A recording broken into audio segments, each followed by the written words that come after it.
Bonjour à tous, on se retrouve pour la question de la semaine. Donc cette semaine-ci, la question qui est fort revenue, c'est au sujet des analyses d'eau. Donc savoir quand vous devez faire une analyse d'eau, pour quelles raisons et à quelle fréquence. Donc on va voir tout ça aujourd'hui. Déjà, pour vos analyses d'eau, vous avez deux solutions. Soit pour ceux qui le savent, on se retrouve dans l'endroit où je me trouve aujourd'hui, qui est le comptoir d'analyse chez Aquiflore. Donc quand vous entrez dans le magasin, vous avez l'opportunité de laisser votre échantillon d'eau avec une petite fiche et on va analyser l'eau pour vous et vous donner les conseils qui vont avec.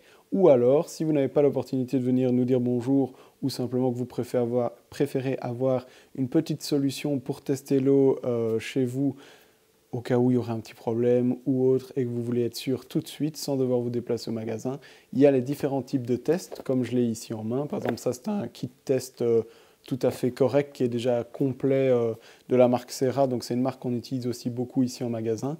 Et après, vous avez toutes sortes d'autres marques qui existent. Certaines vont être vendues avec des recharges séparées, d'autres pas. Donc ça, on peut aussi vous conseiller sur les kits d'analyse d'eau pour la maison, il n'y a aucun souci. Donc, sur la question quand on doit commencer une analyse d'eau, c'est simple, soit vous avez déjà un problème dans votre bassin, donc vous constatez une eau qui se trouble, une eau de couleur, que ce soit verte ou brune, ou alors simplement vous avez des poissons qui sont assez patraques, ça peut aussi être annonciateur, donc à ce moment-là on contrôle de toute façon l'eau, et puis après on va peut-être fouiller un petit peu plus loin si c'est parasitaire ou bactérien, là il y aura des tests complémentaires à faire. Mais en tout cas l'analyse d'eau va être une première indication très importante sur l'état de votre bassin et sur ce qu'on peut faire ou pas faire dans votre bassin. Donc, il y a beaucoup de produits qui ne vont pas être utilisables si les paramètres d'eau ne sont pas bons, que ce soit au niveau traitement des algues ou au niveau traitement des poissons. Tout ça, c'est super important. Toujours contrôler l'eau avant d'utiliser un autre traitement.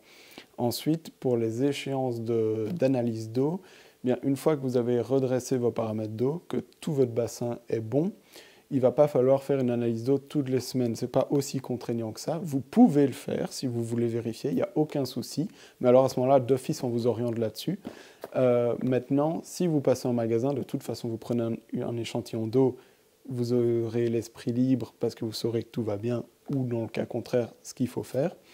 Mais par rapport à l'échéance classique des analyses d'eau, on va plutôt se dire que tant qu'il n'y a pas trop de facteurs qui vont venir troubler votre bassin, donc pas de grosses périodes de pluie, pas de culture qui aurait pu avoir une influence sur votre bassin. Donc les gens qui habitent très très près des champs, ça arrive que parfois aux périodes où on pulvérise, il y a des petites influences évidemment qui viennent troubler un petit peu le bassin. Tout ça on vérifie.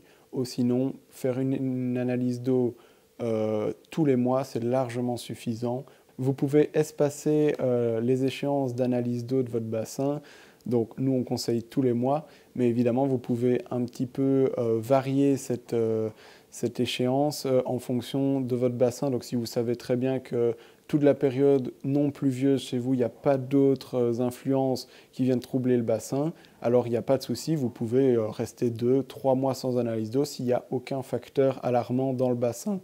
De toute façon, nous, ce qu'on vous recommande, c'est que quand vous venez en magasin, vu que c'est gratuit, vous prenez d'office l'échantillon, même s'il n'y a pas de problème alarmant.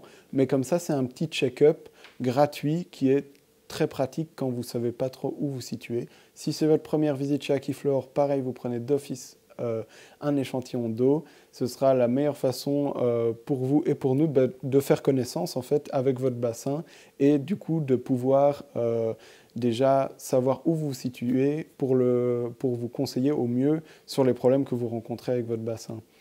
Donc voilà, j'espère qu'on a répondu très vite aux questions sur l'analyse d'eau. Je vous rappelle que Nicolas a fait une vidéo où il présente ce kit-ci et les bandelettes. Donc, si jamais vous l'avez acheté, que vous avez un doute sur l'utilisation ou juste que ça vous intéresse de découvrir ces kits pour voir si c'est un produit qui pourrait vous correspondre, que ce soit en bandelette ou en goutte, Nicolas a fait une vidéo pour ouvrir ce kit et pour l'utiliser. Donc, c'est un bon petit tuto quand vous n'avez plus trop les bons réflexes après l'hiver pour refaire vos premières analyses d'eau, ou si simplement vous voulez découvrir les kits d'analyse maison, c'est toujours bien pour savoir si c'est un produit qui pourrait vous correspondre ou vous intéresser. Si vous avez des questions pour les futures questions de la semaine, je vous invite à les laisser dans l'espace commentaires ou sur nos autres réseaux sociaux. On se fera un plaisir de retrouver les questions qui ont été le plus posées ou qui sont le plus récurrentes sur les sujets du bassin et de vos poissons en général et tout ce qui touche un petit peu au plan d'eau de votre jardin. Donc voilà, on attend vos commentaires pour savoir quelle question sera la question de la semaine prochaine. Sur ce, je vous dis à bientôt et on se retrouve que ce soit en magasin ou en vidéo.